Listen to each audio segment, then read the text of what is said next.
I call the meeting to order. Please rise for the Pledge of Allegiance.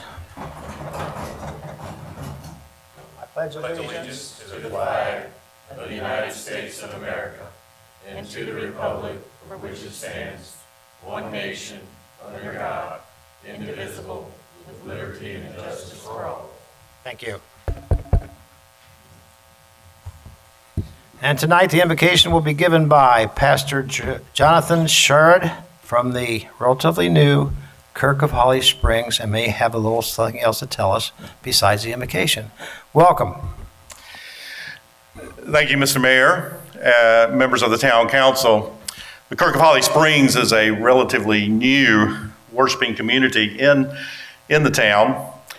We are a satellite congregation of the Kirk of Kildare in Cary, but we're very excited to be a part of the Holly Springs community.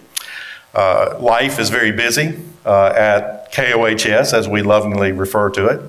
We worship at Holly Springs United Church of Christ over by the post office, but we're very excited. I know I'm using my preacher voice. I'm overpowering the microphone. My apologies. We are very excited because on March 18th, we'll be having our grand opening worship service in the community, and we'll be doing so at a new location, just literally a stone's throw away from this building at the United Church of Christ old worship location on Rogers and Main. So we're very excited about the opportunities for ministry with not only the community, the town of Holly Springs, but also schools and businesses as well as nonprofits. And so we're very excited to be here, and I'm privileged to be able to offer tonight's invocation. Thank you very much for the invitation. May we pray together. Sovereign Lord, we give thanks to you for the gift of this day, for the gift of this community, for the gift of community in general, and for the gift of your love in our lives. We pray, Lord, in your spirit of love, that you would lift up this time together and remind us all that if we would dare to love you, that we dare to love others, our neighbors, that if we would dare to serve you, that we would dare to serve others, our neighbors. Be with our leaders in this community, O Lord, and indeed be with our leaders at the state level, at the national level, and yes, at the world level, that all leaders everywhere may lead with a sense of wisdom, compassion, and mercy. Bless those whose families are represented here this evening. Bless and keep them all. And now, Lord, we offer this prayer in the name of the one who came in love, Jesus Christ. Amen. Amen. Thank you, Pastor. Item number 4, adjustment approval of February 6, 2018 meeting agenda, Mayor Pro Tem. Motion. Well, Linda, You're doing it now, I'm doing it, sorry. You can do both public did it at comment. the same time. Motion to adopt the February 6, 2018 meeting agenda with no changes. Second. Motion been made, second, all in favor? Aye. Opposed? Motion passed unanimously. Thank you. Item number 5 is public comment period. Please try to keep your comments to 3 minutes. And we'll go, I have 3. Is it Derek Grimes? Am I correct on that one? Did I say it right, Commander? Okay.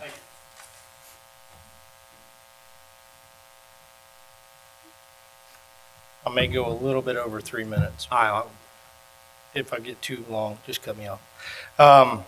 First of all, Mr. Mayor, council members, thank you for the opportunity to appear tonight and represent the veterans of our community and their families, and to provide what I hope will become the first of many annual reports to the town council about the state of veterans and the affairs of things within our community. And I do deliberately say our community because even though American Legion Post 116 was chartered in Fuquay, we very much consider the town of Holly Springs to be our town as well.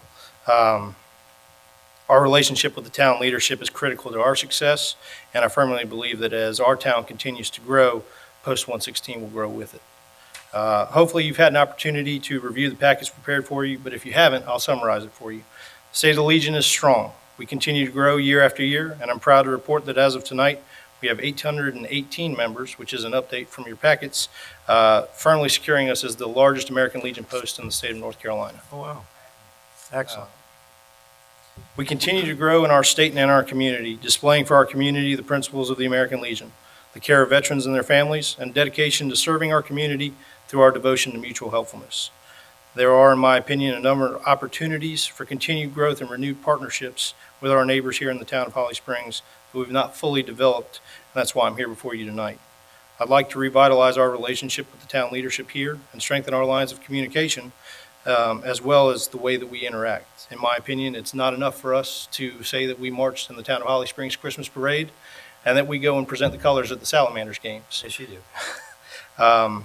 We should do more, and we will do more. And with your help, we'll be successful.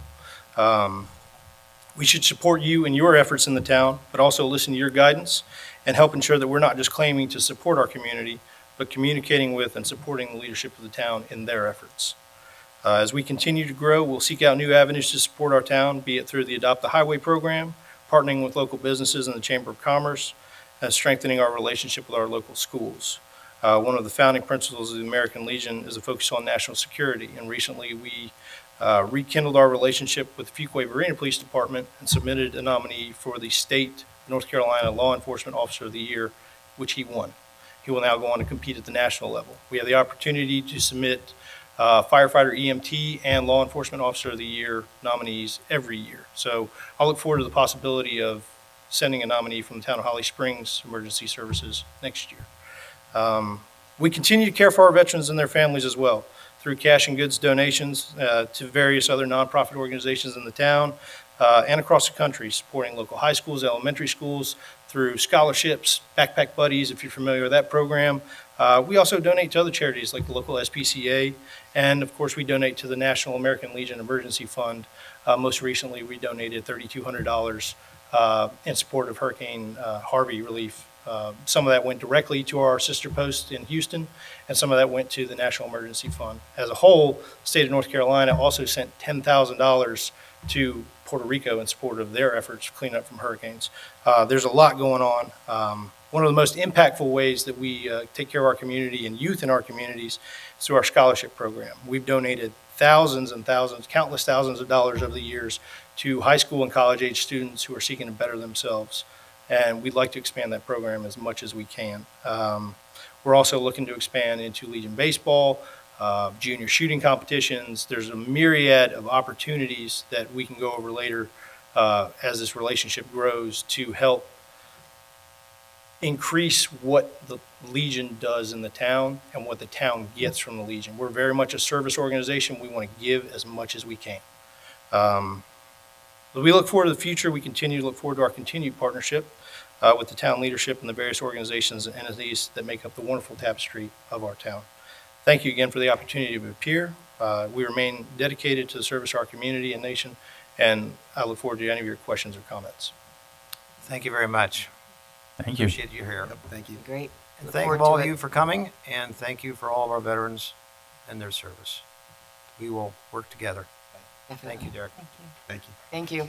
Thank you. Next up is Partis Carson. Am I saying it right? Close?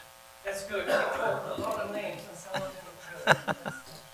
Yeah, no, it's a Swedish name. That's why it's a little Okay, weird. Yeah, I had the privilege of moving into Holly Springs a year ago, and Name and yeah, address too, please. For the mic. sorry. Name and address too, please. I'm sorry. Oh, so my name is Pontus Carnsund, 404 Texana Way in Holly Springs, Gotcha. of course.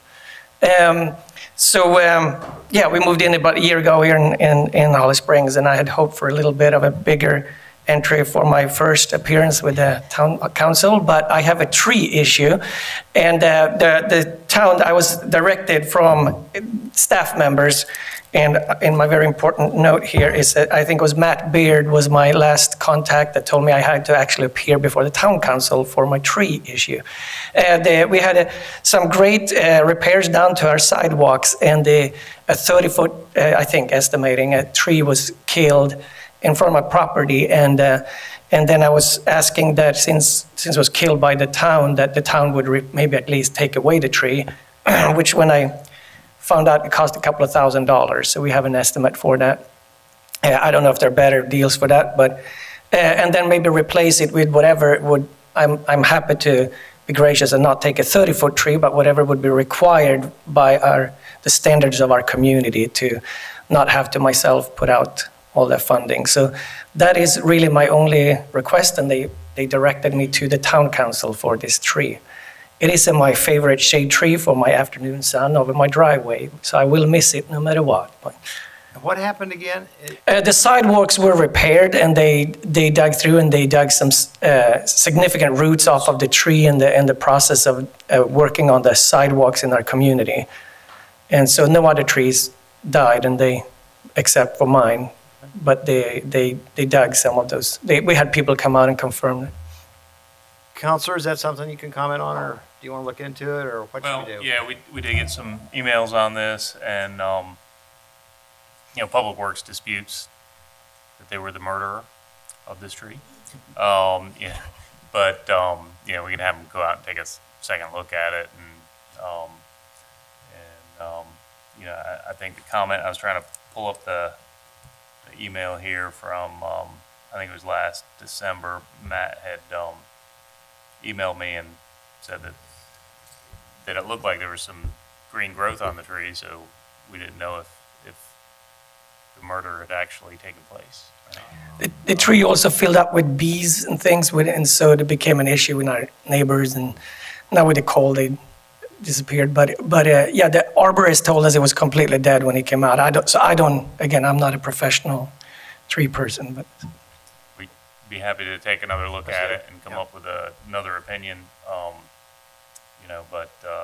The street trees are a sort of a delicate balance partnership between the town and the homeowner, as you know. If the town were to take responsibility for every street tree, that were to die, that would be a significant budget hit. So we can certainly, I think the topic of trees is going to come up at your town council retreat this weekend. So this could be maybe a good case study. Yeah. Okay. Situation. So we can have Public Works take a look at it again. Is the tree down now, or is it still there? Branches broke during the snow. That's part of what escalated a little bit the issue. There's the big branches, because of the fragility of the trees, they're definitely fragile. The branches now when it's been just a few months. So we're getting a little bit worried about the liability of it, and that's where is a little bit more money than we had planned on. And I do, excuse me, we did feel that with the, if you come and you break it, you at least take it, right? Away or something. I understand that the delicacy of it, but it's in a sense, if the town,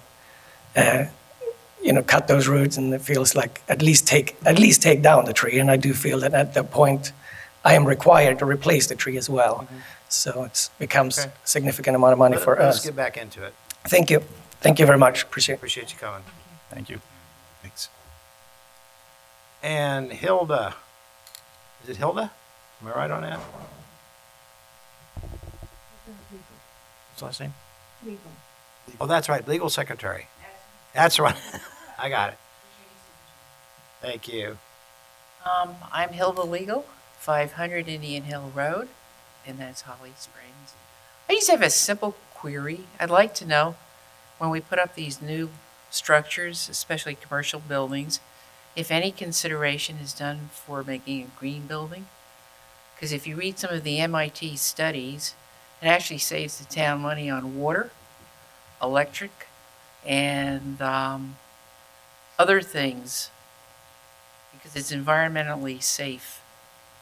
So you don't have all this crazy stuff going on when you have to demolish it or take out parts or restructure. Then the buildings can be redone without again having a problem with the dumps. So I just wondered if you guys looked into any of that. I think we're going to talk about that at our retreat on Friday. Yeah. It's one of the topics. Because MIT has a publication. I didn't print it because it was 150 pages, and I thought, you don't want to see this, you know. But you could review sections of it, how it might apply to the town, and maybe we could consider some of it. Sure, Yep. definitely. That's just my query. Well, thank you Thank very you. much. Thank you. Thank you. Okay, at this point in time, we'll close the public hearing and go to agenda item 6A, special recognitions. Midterm board appointments, oath of office, Joni Powell, our town clerk. Yay. Hi, I'm not going to touch this thing because I'm advanced it too far. Tonight, it is my privilege to administer the oath of office in accordance with the North Carolina Constitution to two new members of our advisory boards, and one board is actually a judicial board where they actually make final decisions. One is the Board of Adjustment, and the other is the Planning Board Advisory Board. And I will call Mr. Van Crandall up first, I believe. And Linda, would you like to come and hold the Bible for him?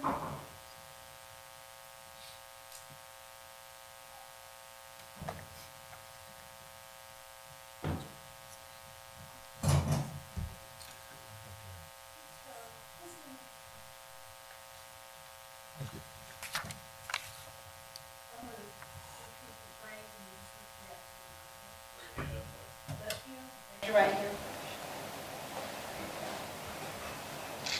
I, Van Crandall, do solemnly swear I, Van Crandall, do solemnly swear that I will support and maintain that I will support and maintain the laws and Constitution of the United States the laws and the Constitution of the United States, and the Constitution and laws of North Carolina, the laws and Constitution of North Carolina, not inconsistent therewith, not inconsistent therewith, and that I will faithfully discharge and that I will faithfully discharge the duties of my office the duties of my office as a planning board member as a planning board member for the town of Holly Springs, North Carolina. for the town of Holly Springs, North Carolina. So help me God. So help me God. Thank you. Would you sign this? That's adorable. Sure. It's adorable, especially after 35 years. Thank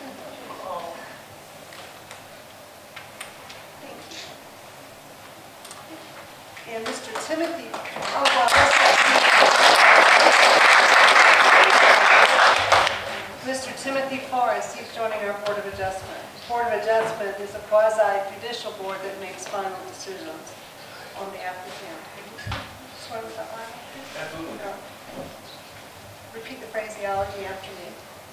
I, Timothy Forrest, do solemnly swear I, Timothy Forrest, do solemnly swear that I will support and maintain that I will support and maintain the Constitution and laws of the United States the Constitution and laws of the United States, and the Constitution and laws of North Carolina, the Constitution and laws of North Carolina, not inconsistent therewith, not inconsistent therewith, and that I will faithfully discharge and that I will faithfully discharge the duties of my office the duties of my office as a member of the Board of Adjustment as a member of the Board of Adjustment of the town of Holly Springs, North Carolina. of the town of Holly Springs, North Carolina. So help me God. So help me God.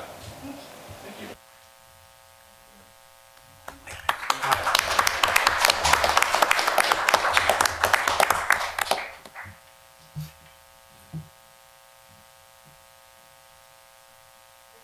We're done? Thank you, Joni. Next is agenda item 7A, request communication, the Wake Football Club, David Allred.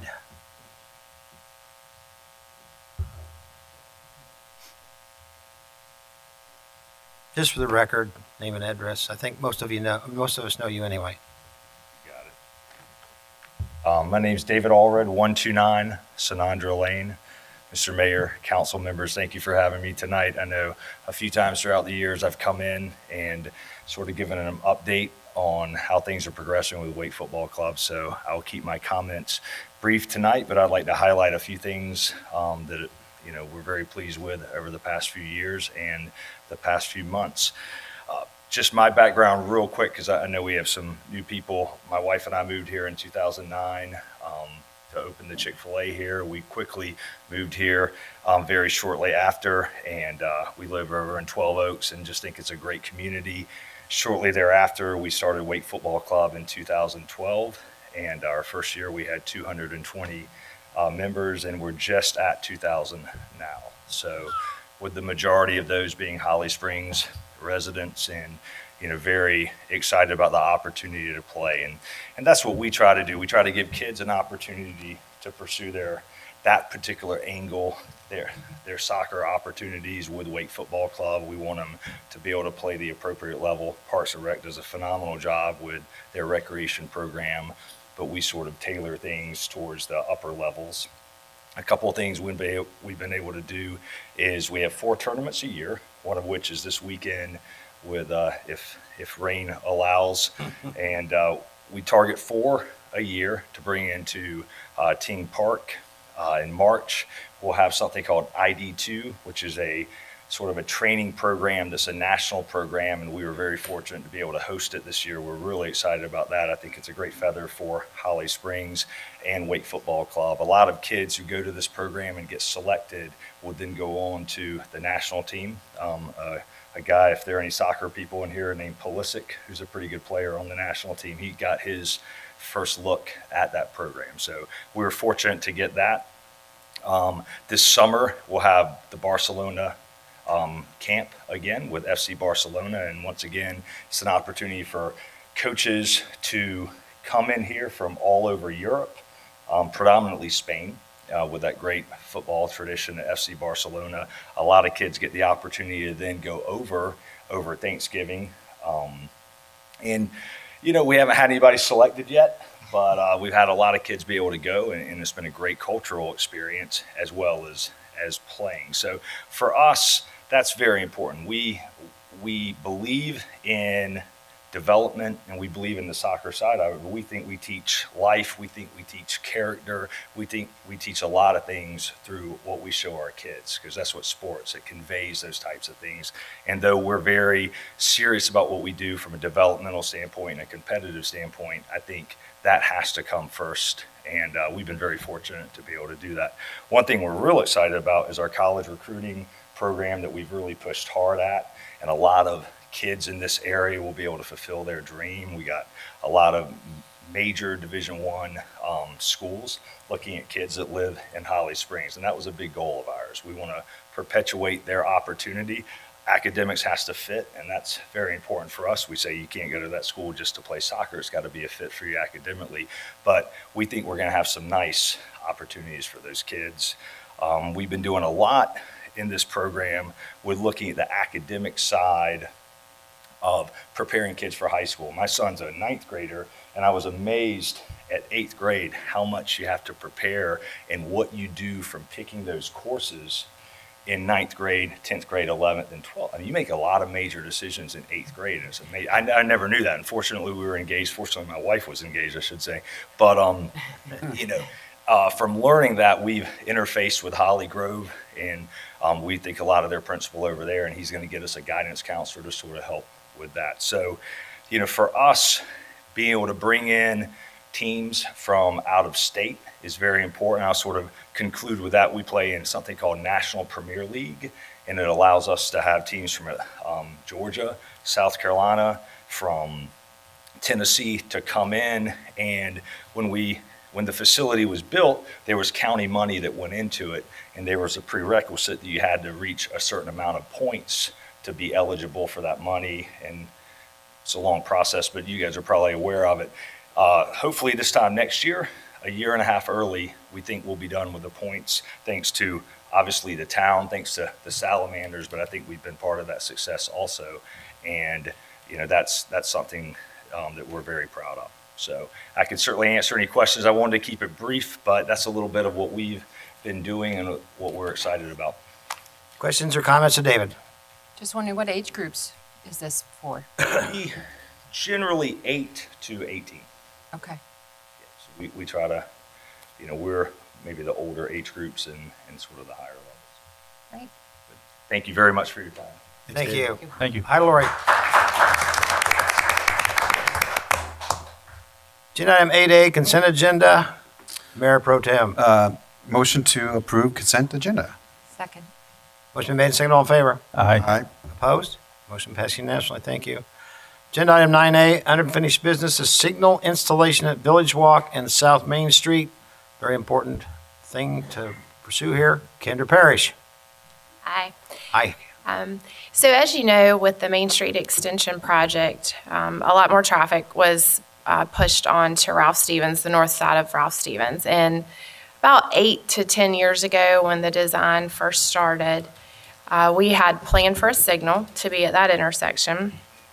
And right before, we had to do a public hearing with the public hearing maps. And because it did not meet the spacing guidelines from DOT, DOT says the signals have to be about 1,200 feet apart. This one's about half of that. We had to remove that signal. So we went through the design process of the Main Street extension and talked with DOT several times about that. And the way it was left was that upon the opening of the Main Street extension, they would look at it, they would count the traffic, or we would count the traffic, traffic would be counted, and see how driver behavior was handling it.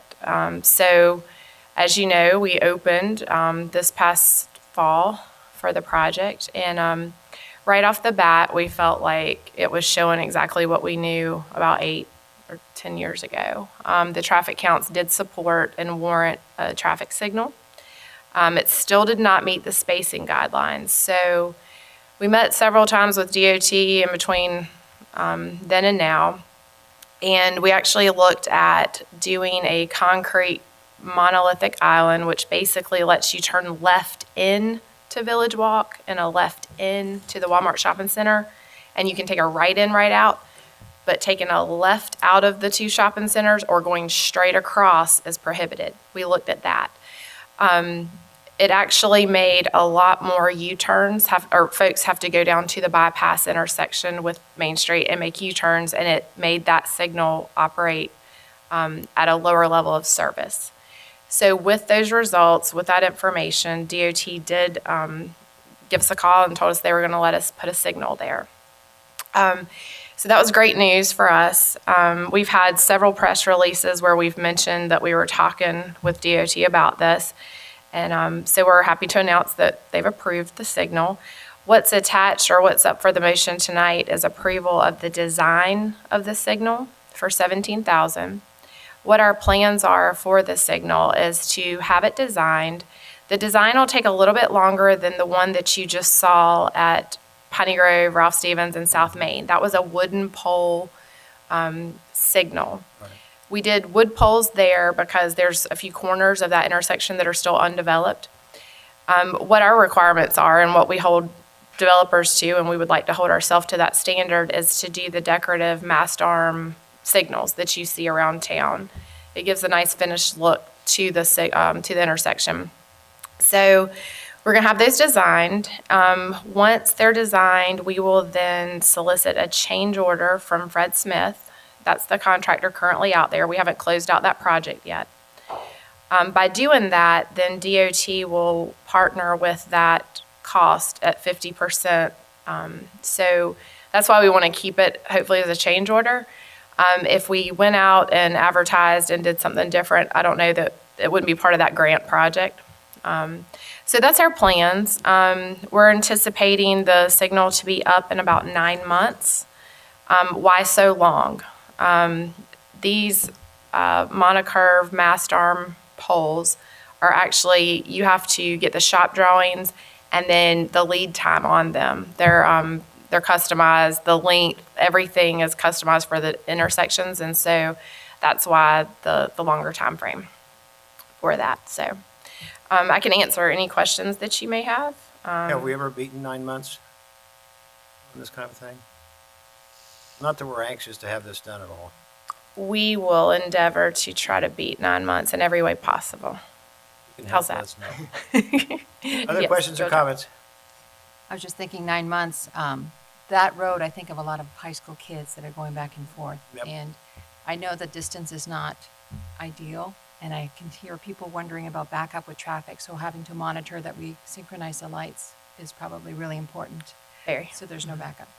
But the thought of having someone in an accident, because I've seen and I've been in near misses, I don't know if we have a choice because of the safety and the traffic. So I don't know if there's any way we could not have it hit the same time that the schools are opening, because that would be a lot for the new drivers. I don't know if that's a consideration that we could say.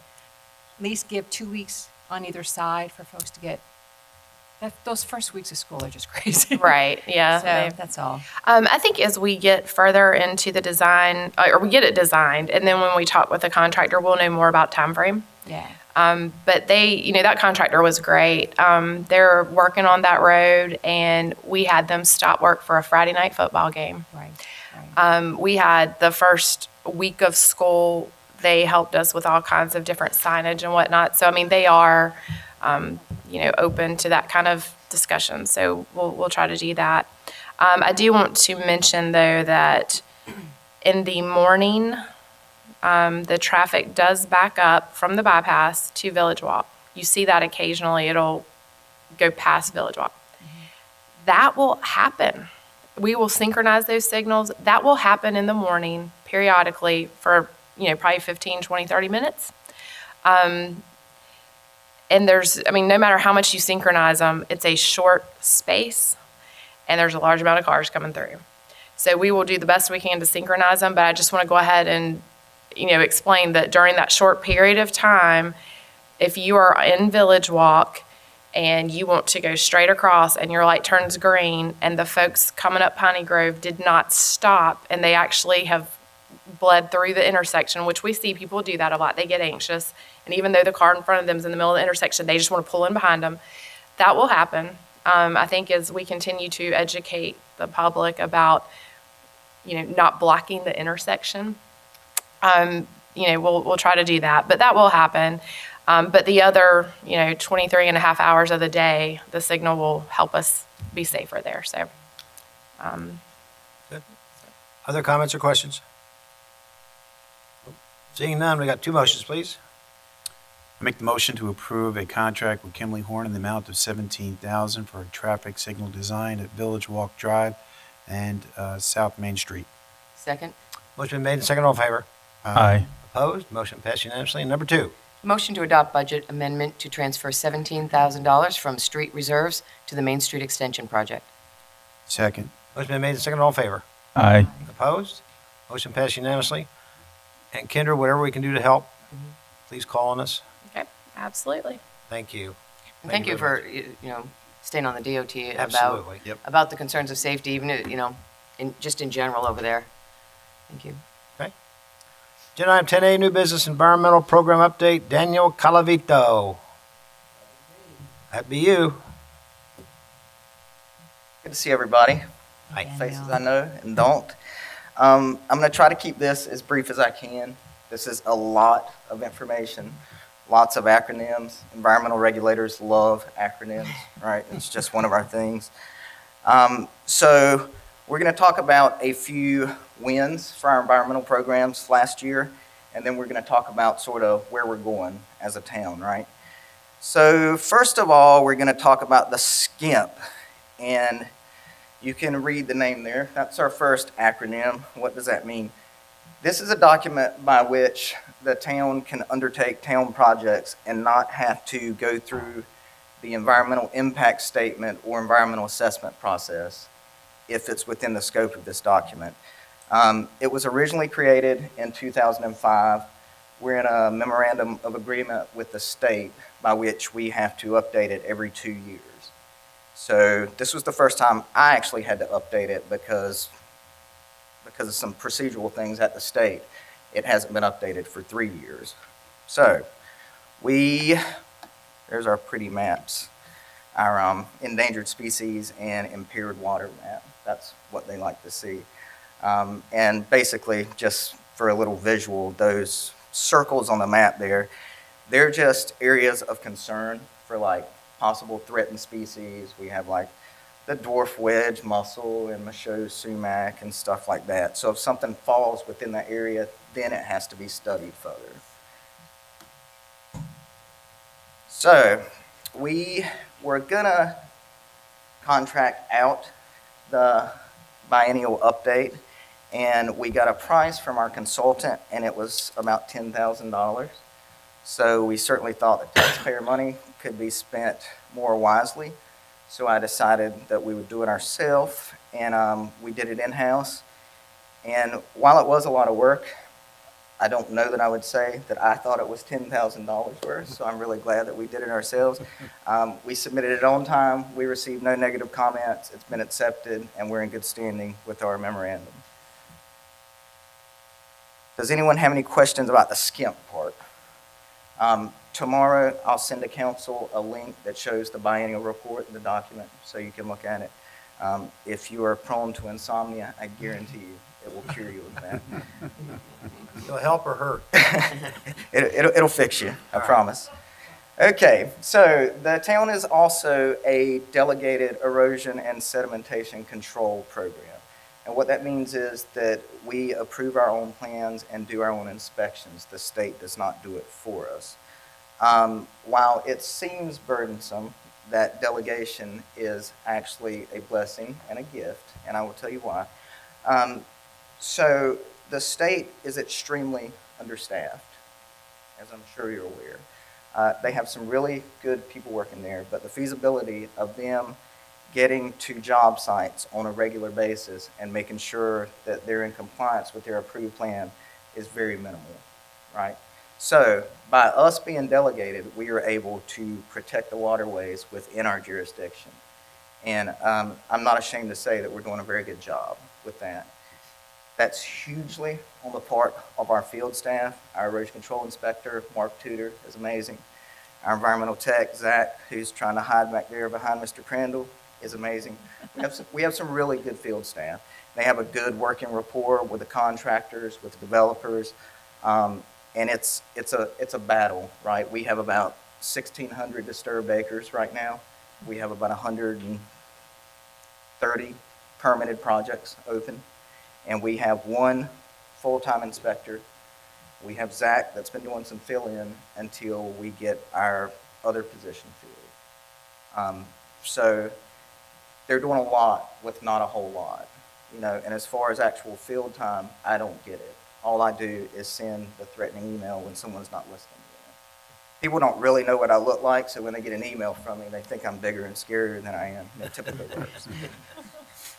So not only did we receive our audit from the state, they came down, they looked at our plan review, they looked at our inspection, reporting, et cetera. We went out into the field and reviewed our sites, and they were very complimentary. They even asked if we would be willing to host some other municipalities that were maybe not doing as good a job or needed a little bit of guidance here and there, which is nothing new for us.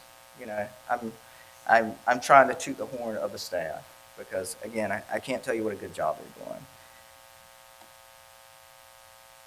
So this is sort of, you know, this is what you see, right? So it starts in plan review, then you have your erosion control measure, and then you end up with some sort of stormwater control measure nowadays. And that's the process of getting through that from a construction standpoint seamlessly while keeping that sediment on the site is complicated, you know. And I think that the way we have things set up is really working for us, especially given the volume that we're doing again. To reiterate, do you guys have any questions about our program? You can see the stats here. You can review it if you like. Those 3,000 inspections, that was for a little over a year. Now, obviously, not all of those are associated with a full inspection report. Some of that is individual home inspections, et cetera. But again, that's done with a pretty small staff for what we have going on. What do you find the compliance rate to be when you do the inspections? So the compliance rate is interesting, right? You typically are going to have repair items, right? But that environmental regulation is a little more subjective than, say, speeding, right? You know, enforcing a speeding violation. I always tell my guys that we're in the business of compliance and not enforcement, right? Because we do have our procedural enforcements, notice of violation, et cetera, but we find that that doesn't really get us anything. What gets us somewhere is having that contact with the contractors and the builders and keeping that, and, you know, on a daily, weekly basis, you guys need to fix X, Y, Z before it turns into like a large violation situation. I think overall, our compliance rates are phenomenal. You know, I can't recall the last time I rode through Holly Springs and saw a stream running red with mud. You know, things happen when you have the amount of construction we have going on. If we have an egregious rainfall on a site, measures are only designed to a certain return period storm, you know, and you know it, you've seen it, you live directly adjacent to 2018, you know, but we address those things, and I think our compliance rate overall is really good. I would say of these 152 active projects, I would say that 150 of those are in compliance right now. Yeah, when something like 2018 happened after that rain, you guys are out there quickly, and it was taken care of quickly. Good. That's what we like to hear. It's great. So does anyone have any questions about the audit? Our delegation, we were recommended for continued delegation with the state. That goes before the Sedimentation Erosion Control Commission Thursday. And I will be there for that, but you know, that's just the state audits you. They recommend to that commission that your delegation is continued, and that's that.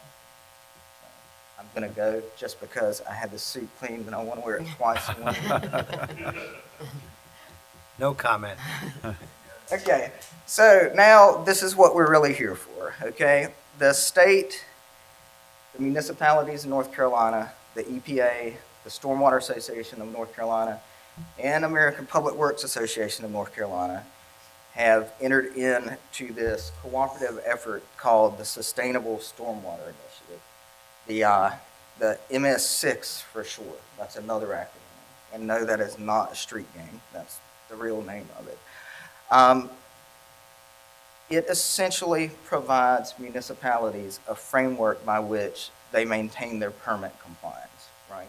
We have our NPDES Phase 2 permit as a town. We have been deemed compliant in the past. It's not that anyone's doing anything wrong.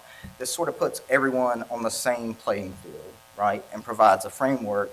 And what it truly allows is for the state to defend our methods of compliance against the EPA wherever needed, right?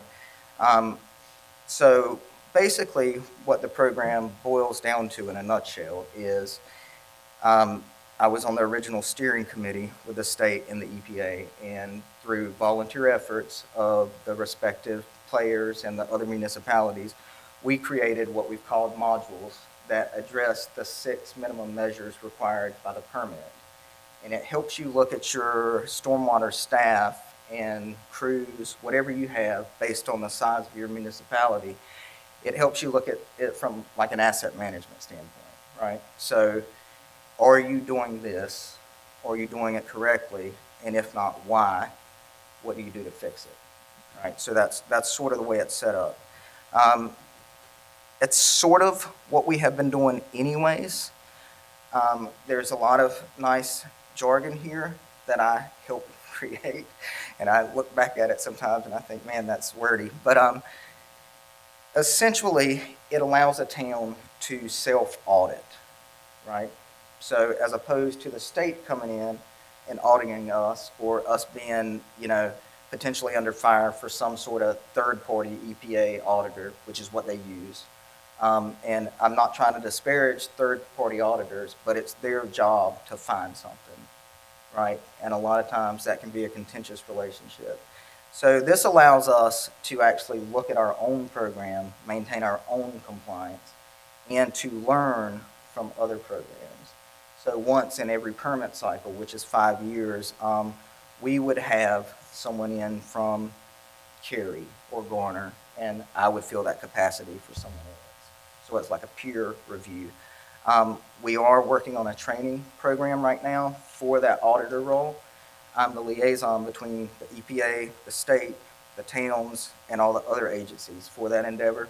We're going to run it through North Carolina State BAE. It's almost finished. I'm glad, because I've been working on this for like 3 years, and I'm tired of working on it. But once that is acceptable and it's rolled out, the EPA accepts it as a pilot program. So that lends credence to it in their eye once there's a training component. So that's sort of the last thing to make it a fully fleshed out thing.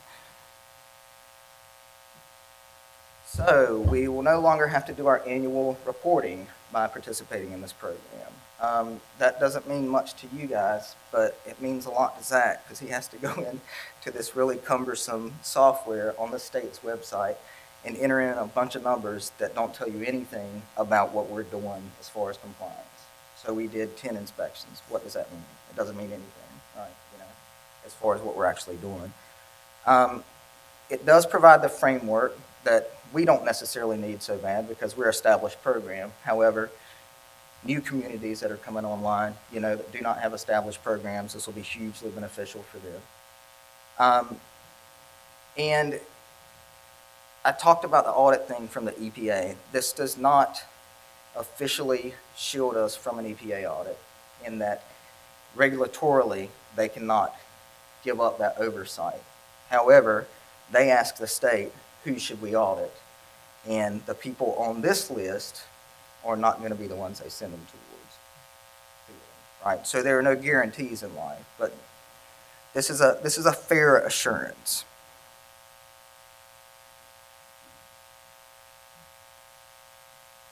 Yeah, so I talked about, I'm just looking at the notes here. So I talked about the collaboration with the other municipalities in the state.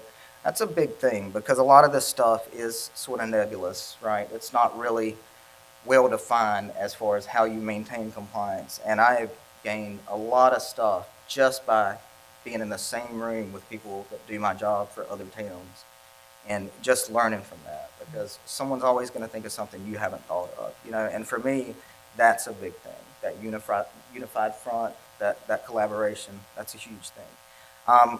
I do want to say that I think that this will help us maximize what we're working with, right? We have limited staff, we have all this stuff going on, and I think that I believe in this program. I helped start it. I've been there since day one, and I do think that it will help us maximize what we have, from a human capital standpoint and an asset management standpoint. So, with that being said, there is a resolution. So part of the participation in the program does require an organizational commitment. Let it be said that the program is voluntary, right? At any time, we can rescind that if it's not working for us, and it does not lock us into any additional permit requirements. It's completely intended for those who wish to be self-beholden and self-audit and really improve their programs and make them better as opposed to counting beans and sending them a spreadsheet. That's the ultimate goal. So if you guys have questions about it, I'll be glad to answer them. I feel like I've talked in a lot of circles. Questions or comments of Daniel?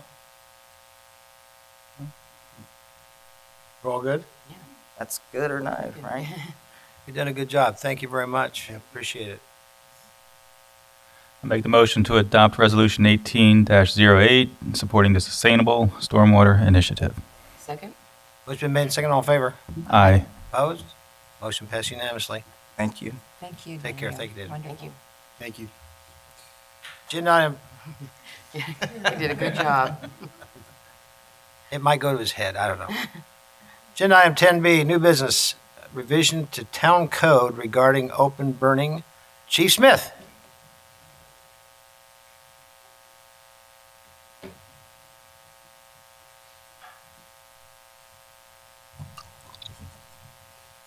I'm not sure how to follow such a dynamic presentation. It's tough, isn't it? Water and fire. Yeah. Ooh, let's see here. There you go. I changed my background a little bit, figured I'd give you something different to look at. Very nice. So this is a change to the existing burn ordinance that allows burning within the town limits. So to give you a little bit of background, the previous ordinance is based on North Carolina General Statutes 143, 15A, and 2D. Our previous ordinance required a burn 500 foot from a road or a structure. The permit is issued by Holly Springs Building Code, and the reason that they issue the permit is they have the ability to accept the funds for the permit, whereas the fire department, we don't. And then the site visit and quality assurance was done by the fire station. The changes to the new ordinance, or the change to the ordinance, is requiring the distance to be increased to 1,000 foot from the road or the structure. Within municipal limits, it must be an air curtain burn, and I'll explain what that is in a second. The permit will still be issued by Holly Springs Building Code, and the pre-burn site visit and quality assurance will still be handled by the fire department. Whoa. So what the heck is a pit curtain burn? So what we require now is developers must dig a pit for the burning of debris. Usually they're 20 by 20, 20 by 40, and they must install a fan mechanism at one end of the pit. The mechanism is designed to achieve approximately 2,000 RPMs and generate a minimum airflow of 15,000 cubic feet per minute. It's also designed to push the high velocity air down from the manifold down over top of what's burning. So what does that mean? It means a lot of air is pushed down, and it creates a lid over top of the pit and allows the products of combustion to be recirculated back through the fire, so the burning is much more complete and what's exhausted is a lot cleaner. And I keep going the wrong way. The principle of air current burning is that, again, the high velocity air is pushed downward at a specific angle within a chamber or a box. Now, there's two ways to achieve a pit burn. There's a portable device that can be taken with ceramic tiles, and they put the debris in that and they use that to burn. But we require or allow developers to dig a pit into the ground because a lot of the places that they're clearing for development are wet and muddy, and it's hard to get a piece of equipment back there.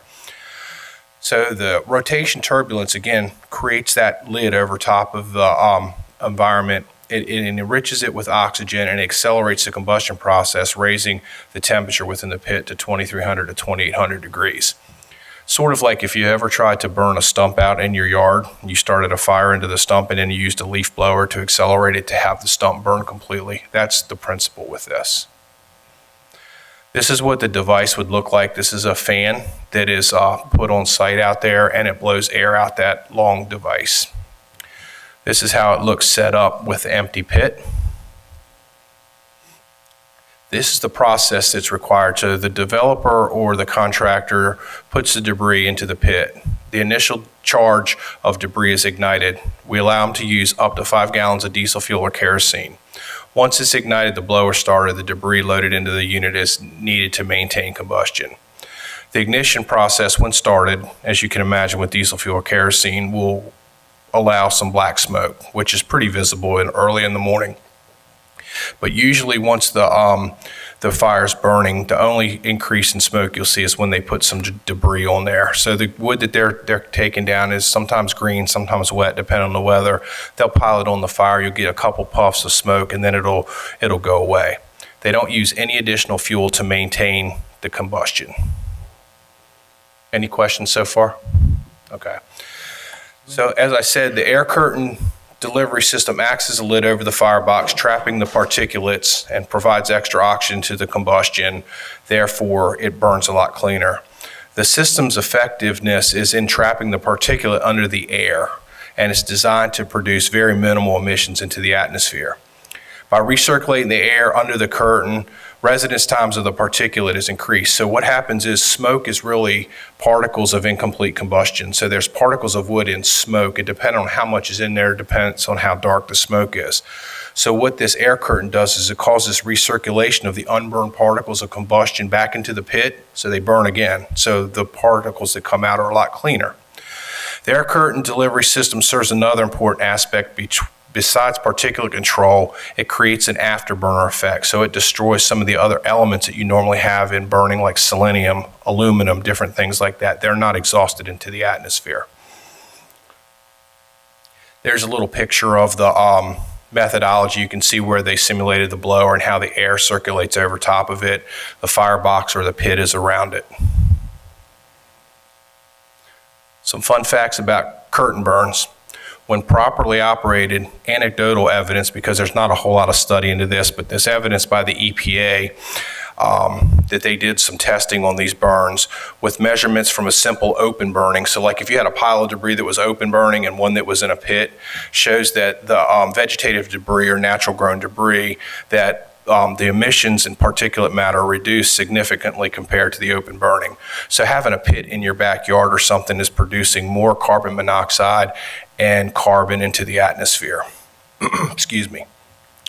The average theoretical daily processing rate based on a typical 8-hour day for a pit burn is 145 tons or 90 cubic yards per hour.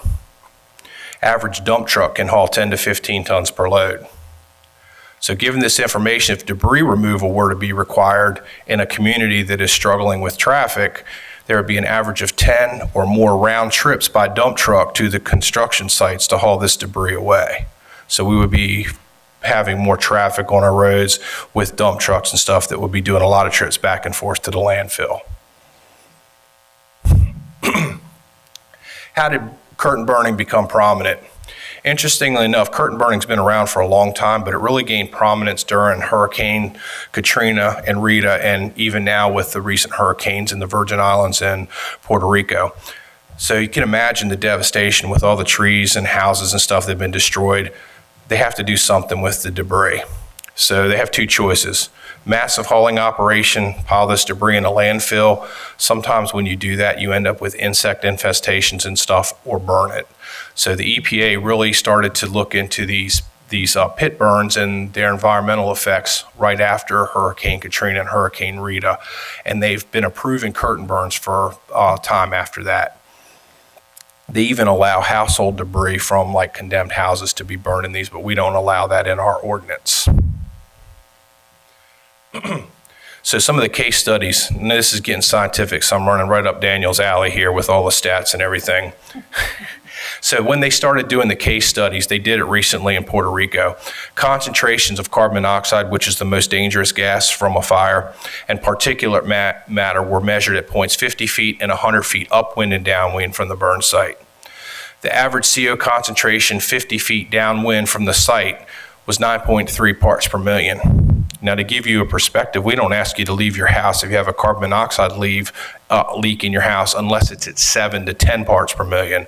That's just till we can find the leak, and that's just a short-term threshold. Long-term threshold, this wouldn't even be noticeable. In Puerto Rico, during the steady state operation, you couldn't even see the plume. They had to use a thermal imaging camera from a distance to figure out where the plumes were. They let them burn 24 hours a day. Our ordinance restricts the burning between 9 and 3, so we can tell where they're burning, but at nighttime it's so clear you can't tell. When additional debris was loaded into the unit after it reached a steady state operation, the opacity, which is what you can see, increased to a visible level but lasted less than a minute following the introduction of the debris. This is what a picture of what a outside burn would look like without curtain burn controls.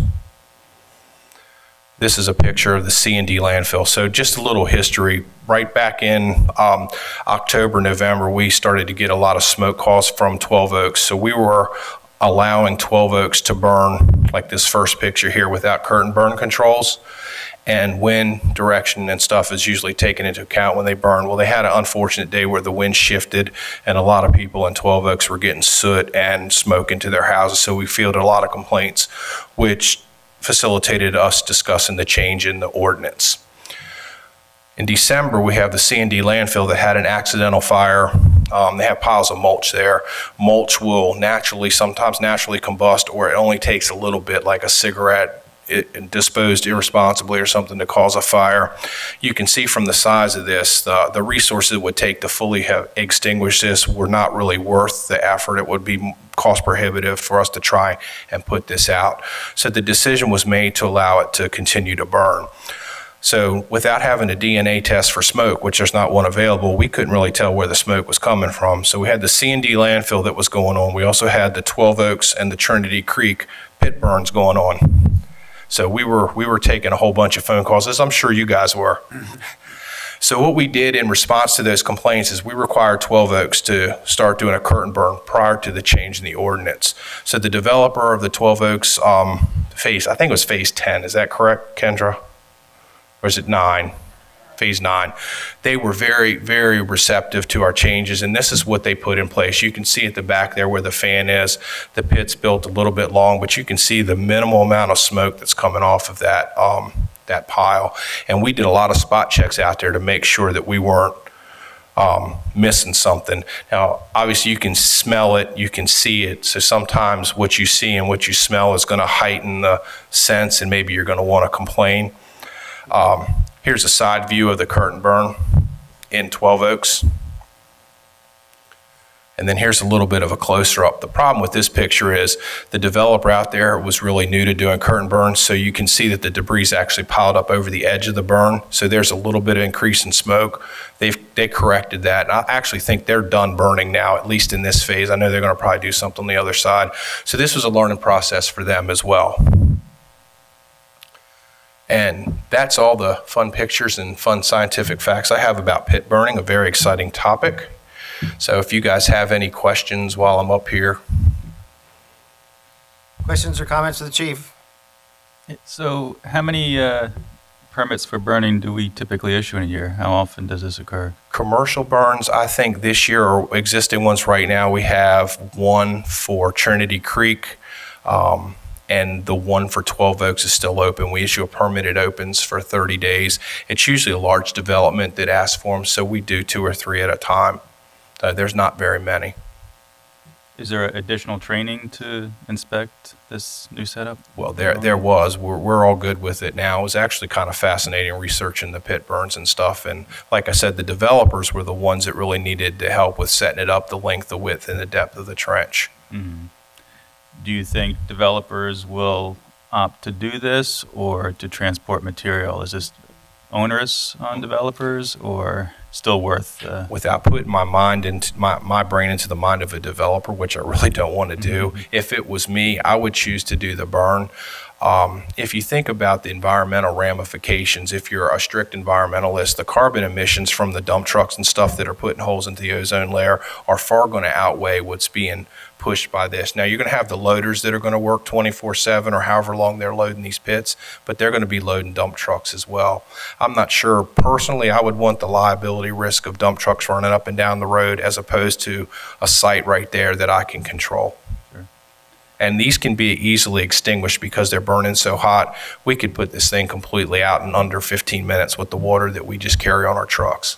That was my next question. Yeah. When 3 o'clock rolls around, do they have to completely? Yes. That's when the hot dogs and marshmallows come out about 2:30 so we can cook a snack before we go home while the fire's still hot.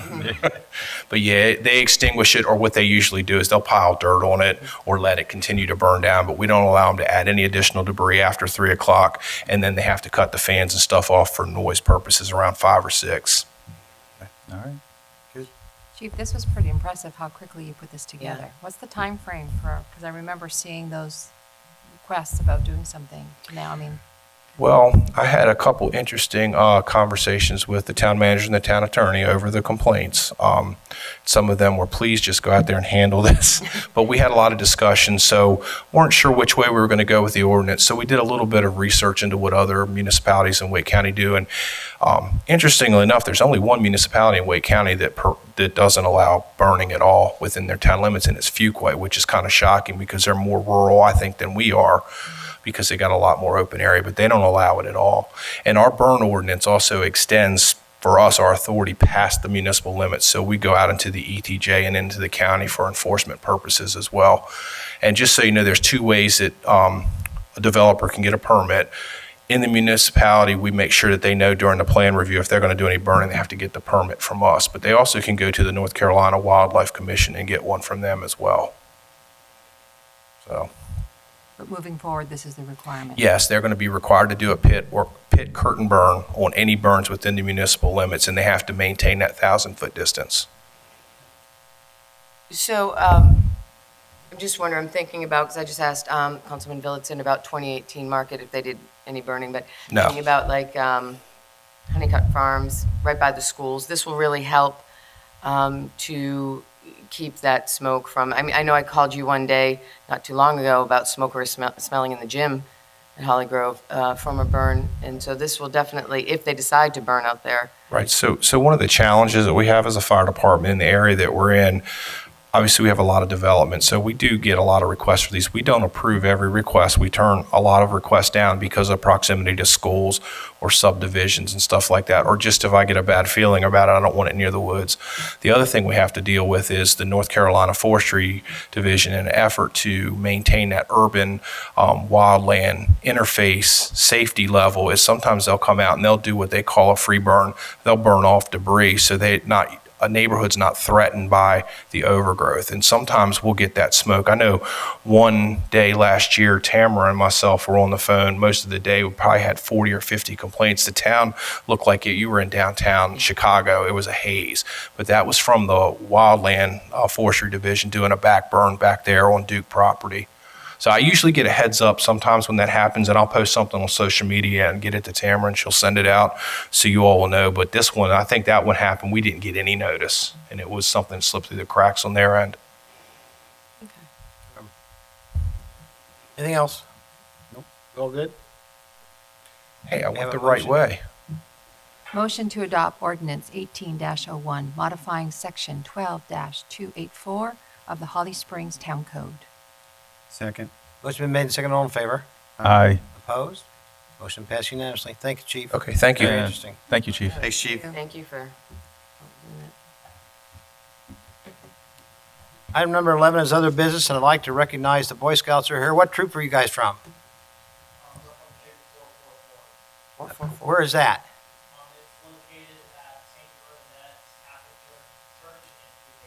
Oh, yeah. Well, welcome aboard. Thank you for being here. Also, I may have failed to mention that Councilman Dan Barry is not here. He's out of town. You obviously already noticed that there's a missing chair. So that's that. Crosswalk safety, same old story. We're working on it, right, Kendra? We got good stuff coming in. And I've talked to the chief recently, and we're talking about some other possible ideas for a different kind of an approach or even an additional approach. So we're not giving up on that. Again, our request to you, Kendra, and to DOT, whatever we can do to help out. We have some connections, okay? All right. That's all I have. Who else? I just wanted to go off something that David Allred said from Wake FC. Let me start by saying one thing he left out is my children do play for Wake FC. My 17-year-old daughter, the average GPA on her team is about a 4.0, and you will see that across not only Wake FC, but some of our local baseball clubs, our softball, football, basketball, that all come out of Holly Springs. The thing they all have is most of them, large majority of these kids started with Holly Springs Parks and Rec. Whether it be in that type of sport, whether it be in dance, we have dance schools here where these kids have flourished. But to me, this just goes to show how our town works with our community to make such great, well-rounded kids of all ages and all different things. So I do want to give kudos to Parks and Rec because so much of it does start there, and to our community members who definitely look out for our kids and work with the town so well. I just want to say thank you. It doesn't happen a lot. Thank you. What else? All good? Yep. We're all good. Manager's report. That would be you. That would be me. Retreat this year. It's this weekend. It actually starts on Friday. Yes. So that'll be Friday and extend into Saturday. A lot of important topics. We'll be talking some about transportation. We'll be talking about a possible transportation bond. We'll also be talking about the community survey results associated with the Southern Area Planning Initiative, and be asking the town council for some direction moving forward out of that. We'll also be discussing some of the facilities needs that the town has, some of those infrastructure needs that we've been discussing for a number of years, and some strategies, some funding strategies, if you will, if there's support moving forward for how we can meet some of those facilities needs. Those are some of the highlights of it. We're also going to be talking about, I think, getting feedback from the council about historical preservation initiatives. And there'll probably be a subsequent workshop as a result of the feedback that we get from the council on historic preservation and also tree preservation. Those were two initiatives, I think, that we Well, we got a lot of response, and thank you from the town council for that guidance, because I think the agenda itself, it's your retreat, the agenda itself was based on topics and feedback from the council. So we as a staff have tried to prepare, information. And the presentation, retreats are generally informal. And staff will share some information, but I think it's critical to sort of tee up the topics and the subjects, and then encourage discussion from the town council. So we're looking forward to it. I think as a staff, there'll be some open discussion period also to really just determine what each of you as town council members are looking at, what you'd like to see achieved over the next 2 to 4 years. So we're excited about it. The retreat agenda will be posted to the Dropbox tonight. Wonderful. Okay. Thank you, Jen. And Chuck, a lot of often the topics, as you said, do result in further workshops that are also open to the public. So if we have something that we know we want to further discuss and we're not going to have the time to do it, we will bring it into a workshop or a few workshops. Yes. Mm-hmm. Also, I think another reason why this is going to be a very good retreat and interesting is that the Secretary of Transportation will be there. And I think most of you know that. If you didn't, you do now. And we're going to ask him a lot of questions, are we not? And he's going to have some answers to us.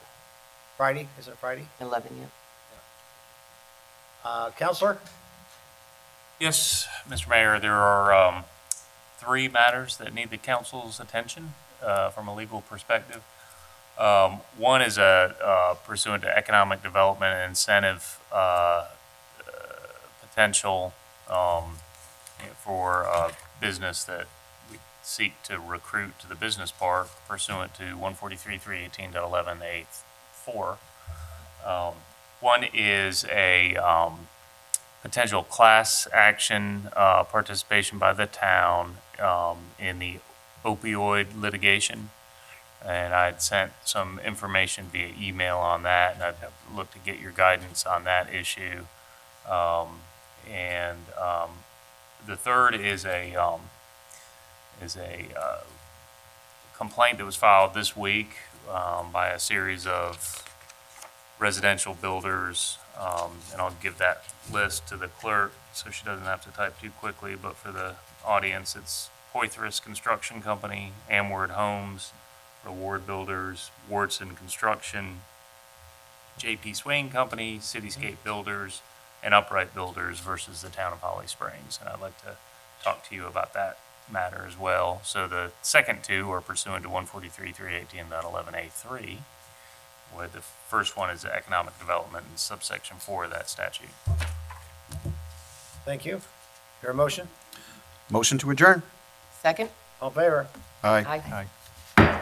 And for clarity purposes, is that a motion to go into closed Oh, session? it's closed session. Oh, I'm sorry. Motion to go into closed session. My Second. apologies. All in favor? Aye. Aye. I forgot to do that too. There you go.